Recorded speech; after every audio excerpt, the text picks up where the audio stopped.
Përmes një aktiviteti, shoqatët për ndjekurve politik ka kujtuar familjet malësore të cilat gjatë diktaturës komuniste ndihmuan të përndjekurit. Gjatë këtij organizimi që u zhvillua në rreth të Malësisë Madhe, u vu theksit e rikujtesa krimeve që regjimi ka shkaktuar familjeve shqiptare.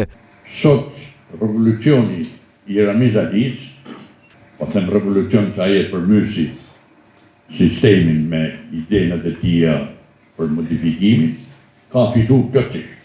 Ata kanë pushtetin, komplet. Ata kanë pasunin, komplet.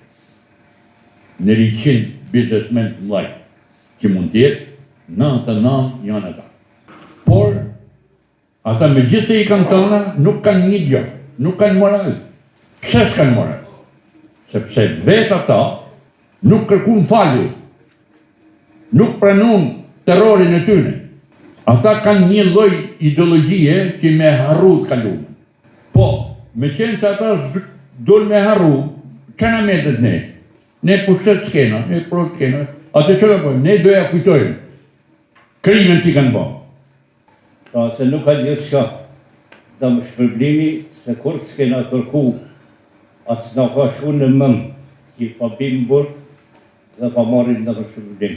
Qëllimi kryesor ka qenë integrimi, pra si gjithë shtresa e tjetër, janë për të cilët nuk u bën. Na kena qenë kërkues vazhdimisht të kërkojmë edhe sot, që të na jepet një status. Ndërsa aktivitetin e përshëndeti edhe nënkryetari i Bashkisë Malësie e Madhe, Sytkin Dreca.